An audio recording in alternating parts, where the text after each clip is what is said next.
పాపానికి క్రియారూపకం ఇయ్యనంత వరకు నీకు డేంజర్ లేదు బిడ్డ, లెక్కలో కూడా రాదు. అక్కడ చాలామంది అనుకుంటారు, ఇన్ని రకాల తప్పుడు ఆలోచనలు నాకు వస్తున్నాయి, ఇన్ని దరిద్రగొట్టు తలంపులు నాకు వస్తున్నాయి, వీటన్నిటిని నేను చేయకపోయినా అలాంటి ఆలోచనలు నేను కలిగి ఉన్నందున మరి దేవుడు నన్ను లెక్కడుగుతాడేమో, క్రీస్తు న్యాయపీఠం ముందు తీర్పు తీరుస్తాడేమో అనే భయం పరిశుద్ధులకు ఉంటుంది. పరిశుద్ధులారా, దేవుని రక్తంలో కడగబడిన బిడ్డలారా, గుర్తుపెట్టుకోండి. 2 కొరింథీ పత్రిక 5వ అధ్యాయం 10వ వచనంలో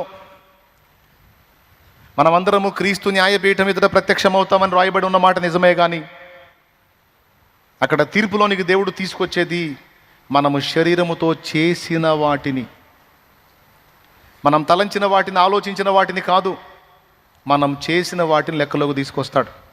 దేవునికి స్తోత్రం కలుగునుగాక. ఒకసారి చూడండి ఆ వచనం, 2 కొరింథీ 5:10.